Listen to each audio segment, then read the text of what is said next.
I find it easier to go left than going right. This is normal, Yeah. but for me, I prefer right. Is it true that a farmer became a Formula One driver? Formula One attracts drivers from diverse backgrounds. While many racers follow the usual path through karting and junior formula, others have taken more unconventional routes to the grid. Let's look at some of them right here. Number 10, Romain Grosjean. Romain Grosjean had an unusual start to his racing career. For 3 years, he worked at a bank in Geneva while pursuing his dream of becoming a racing driver. As a portfolio manager assistant, Grosjean was knee-deep in the high-pressure world of finance. Grosjean's persistence paid off when his success in Formula 3 and GP2 caught the attention of the Renault F1 team. Number 9, Jim Clark. Jim Clark, a two-time Formula One world champion, is somebody who came from a very different background than his contemporaries. Born into a farming family in Scotland, Clark grew up managing over 1,200 acres of land. As a young man, he was an active member of the Etnam Young Farmers Club too. Despite his farming responsibilities, Clark found time to pursue his passion for racing. He began competing with the Border Reivers racing team. Number 8, Johnny Servoz-Gavin. Born in Grenoble in the foothills of the French Alps, Georges-Francis Servoz-Gavin was looking for a career in winter sports. Known as Johnny, he initially worked as a ski instructor, making use of his local terrain and expertise. He entered Formula One in 1967, competing for 4 years in the sport. Servoz-Gavin quickly gained a reputation as a European playboy racer, an image he also seemed to boast as well. His Formula One debut at Monaco was particularly impressive, although it was cut short by mechanical failure. Number 7, Heinz-Harald Frentzen. Born in Mönchengladbach, Germany, Frentzen grew up in a family that owned a funeral home. As a young man, he had to help out with the family business, assisting his father, who worked as a mortician. Despite this certain dull background, Frentzen's father was supportive of his son's racing ambitions. He also was acting as both team boss and chief mechanic for Heinz-Harald's early karting endeavors. This unique combination of experiences of working in a funeral home while pursuing a racing career had to have shaped Frentzen's character and work ethic. Frentzen's Formula One career spanned a decade, during which he drove for several teams including Sauber, Williams, Jordan, Prost, and Arrows. His first F1 victory came at the 1997 San Marino Grand Prix while driving for Williams, where he also held off a charging Michael Schumacher. The 1999 season was particularly successful for Frentzen.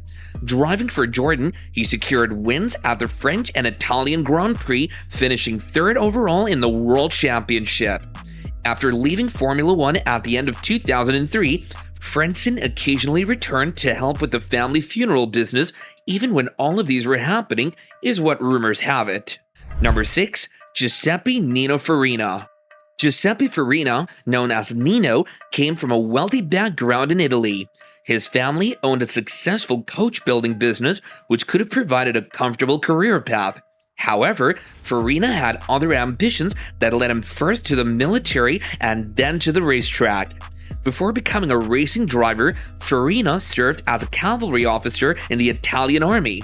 This military background would have helped him in discipline and courage, traits that would serve him well in his future racing career.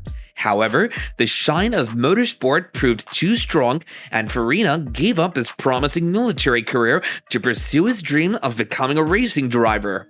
In 1950, while driving for the Alfa Romeo Works team, Farina won the first ever World Championship Formula One race at Silverstone. He went on to claim the inaugural World Championship title that same year, helping him to find a place in the sport. Farina's transition from cavalry officer to Formula One World Champion is a unique story in the history of motorsport, showcasing the diverse backgrounds from which F1 legends can emerge. Number 5, Tony Brooks. Tony Brooks, a British driver active in the 1950s, had a most unusual dual career. Known as the racing dentist, Brooks successfully balanced his studies and practice of dentistry with a budding career in motorsport. Born into a family of dental surgeons, Brooks followed in his father's footsteps and began studying dentistry in 1952. However, his passion for racing saw him competing in junior formulae in his spare time. Brooks's dual pursuits came to a head in 1955 when he entered the non-championship Syracuse Grand Prix right in the middle of his dentistry finals. But what's cooler is that Brooks not only won the race, but also passed his exams. Number 4, Jonathan Palmer. Palmer's interest in racing began at the age of 14 when he learned to drive. However, his medical studies took precedence and he continued his education while keeping his passion for motorsport alive on the side. This led to a hectic schedule, with Palmer often driving across the country to race at various tracks in between his shifts at a Brighton hospital. Palmer made his Formula One debut at the 1983 European Grand Prix at Brands Hatch. Over the course of his F1 career, he drove for several teams, including Ram, Zakspeed, and Tyrrell. It was with Tyrrell that he achieved his greatest success, scoring several point finishes and a career-best 4th place at the 1987 Australian Grand Prix. Nigel Mansell. Before becoming one of the most famous British F1 drivers of all time, Mansell worked as an aerospace engineer, a job that helped fund his early racing career. Mansell's journey to the top of motorsport was marked by significant personal sacrifice. He worked various jobs, including window cleaning, to finance his karting and junior formula racing. Mansell and his wife Roseanne even sold their house to fund his move to Formula Renault. These sacrifices paid off when Mansell caught the eye of Colin Chapman, the founder of Lotus. In 1980, Mansell was signed as a test driver for the team, marking the beginning of his Formula One career. Mansell's persistence finally bore fruit in 1992 when he won the World Championship with Williams. During that season, he claimed 9 race victories, dominating the championship. Interestingly, when he wasn't competing at the highest level of motorsport, Mansell found time to serve as a special constable with the Isle of Man police force for 11 years. Number 2, Kamui Kobayashi. Before becoming a cult hero in F1 known for his daring overtakes, Kobayashi had ambitions in a very different field, that too, stand-up comedy. Born in Amagasaki, Japan, Kobayashi grew up as the son of a sushi chef. However, rather than following in his father's culinary footsteps, the young Kamui dreamed of making people laugh as a comedian. He even tried his hand at stand-up, attempting to break into Japan's competitive comedy scene. However, Kobayashi's comedic aspirations were short-lived. By his own admission, he just wasn't talented enough in comedy. This sobering realization led him to change tracks and focus on his other passion, motorsport. Number 1, Lewis Hamilton. Lewis Hamilton, while not having an unconventional career before F1, had a unique journey to the top of motorsport. Growing up in a working-class family in Stevenage, England, Hamilton's father Anthony worked multiple jobs to support his son's karting career.